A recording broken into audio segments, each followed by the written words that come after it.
कुठे जाऊया? भाटे बीचला जाऊया. हे चल का तयारी कर, भाटे बीचला जाऊया. मुलीची फरमाईश सराखवपर असे म्हणत आम्ही भाटे समुद्राकडे वाटचाल सुरू केली. आपण भाटे बीचच्या अगदी जवळ आलेलो आहोत. अगदी थोड्याच वेळात आपण आपल्या डेस्टिनेशन जवळ असू. इथूनच समोरील दृश्य अगदी मनमोहक वाटत आहे.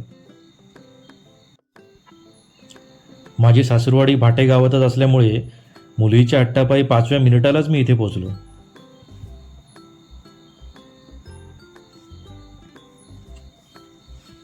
आल्यावर प्रथम लहान मुले आपल्या कामात व्यस्त झाली आणि त्यांनी त्यांच्या बांधकामाला सुरुवात केली. ह्या संधीचा फायदा उठवत आम्ही आमचे फोटो सेशन चालू केले. मुलाला बीचवर उंटाची सफर घडवली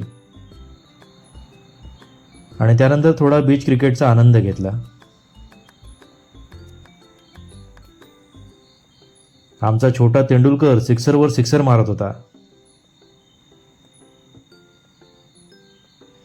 पण हा आनंद फार काळ काही टिकला नाही आणि शेवटी पावसाने सर्वांचीच जिरवली. एकच तारांबळ उडाली आणि क्रिकेटचा हा आमचा खेळ आम्हाला आवरता घ्यावा लागला.